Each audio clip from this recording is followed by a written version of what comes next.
So working on the Duloc castle walls, these are actually represent inside the castle for some scenes, and they'll be outside the castle for other scenes.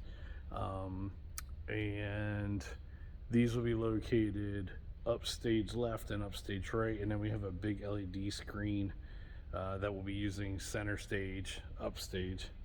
But I just wanted to kind of go over the technique. That's the area that's I painted a couple hours ago, and it's starting to dry now. I haven't taken the tape off yet to reveal the mortar lines, but I just wanted to do one of these here, and we have some students that we'll be teaching the technique to, so this video might come in handy. So we had the whole wall base coated a darker gray. Has a little bit of a blue tint to it. Once that's dry, then we measured out our tape lines. We originally went with the 1/2 inch painter's tape, and that turned out to be too thick for the grout lines. It just didn't look right. So I shouldn't be using gaffer's tape, but that's all I had tonight, and it was just this one wall section.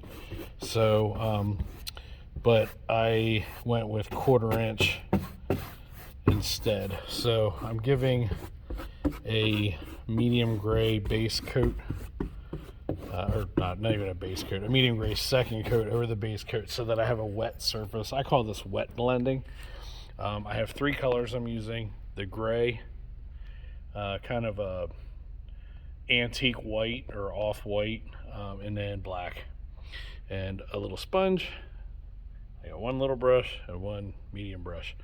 So once I have that on, I'm just dipping in and we're just doing black on this bottom corner and outside edge. This one's a little trickier because I have it right on the inside of a lip here, so I'm trying to paint and focus the camera at the same time, so forgive me if I move around a lot. But just a light dab into an arch pattern. We're keeping all of our dark to the left and to the bottom. And as you can see, obviously the more you dab, the more it's actually going to blend, which we don't necessarily want. We want to see that separation, because when it dries, it is going to dry about 2 shades lighter, maybe 1.5 shades lighter. And we want to be able to see those shadows. 50-foot rule has to look good from 50 feet away. Here at our school, during our Weary Arts group productions, we actually, almost every show, we invite, because we're teaching school for this, we actually invite audience members to come up on stage and see the set up close. So we always go the extra mile with our detailing. And it should be a rather organic shape. It shouldn't be like an arch or a half moon or anything like that.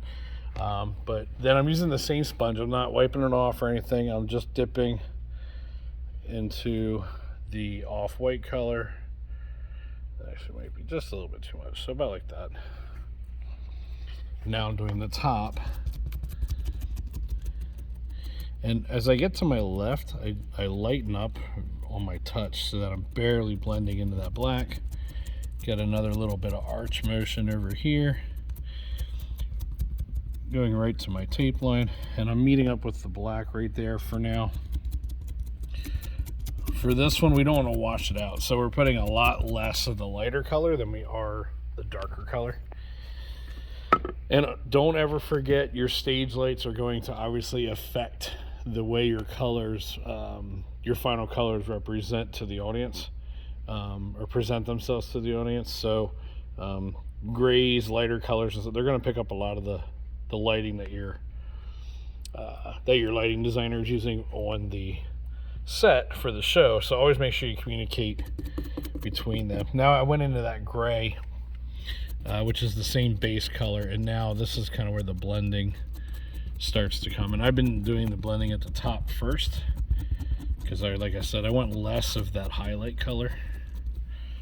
And you can see now it's blending in. It's not as sharp And then I go down here and I start blending it into the, and I'm softening my lines. I'm softening my edges because it's, see, like I'm softening up my edges here.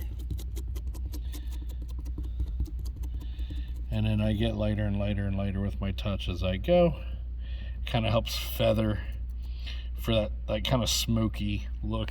I used to do this effect with spray paint, and as good as we got doing it with the spray paint, using the spray paint like an airbrush. I used to airbrush motorcycles and cars and t-shirts and all that kind of stuff, but it has a different feel to it. And after a while, as I guess you could say, as I matured as an artist and what I do, I kind of got away from the spray paint and the heavy smells, and there's just a little bit more, not more, there's a different artistry between using spray paint and airbrushing versus brush techniques and sponge techniques and stuff like that. So because we work with high school kids, I don't want them really around a lot of spray paint. So, and the older I get, I just don't like working with it as much, and I don't like the look that I get from it as much. It takes a lot to perfect that. But the last step with this is using my thinner brush with a little bit of black, and I'm doing one straight line right at the tape line, about half the thickness of my brush. Just one nice smooth stroke, and then the same up the left side. And get back in the ground. And just one little, the very, very, very last thing I do now is I take, see, I've cut in a wedge shape. So that gives me a nice straight edge there, or a sharp edge. So I just go and soften up that brush line, but only on the left-hand side. I'm not exactly sure why, but for this particular set, that's been working out the best. So now you can see the final product.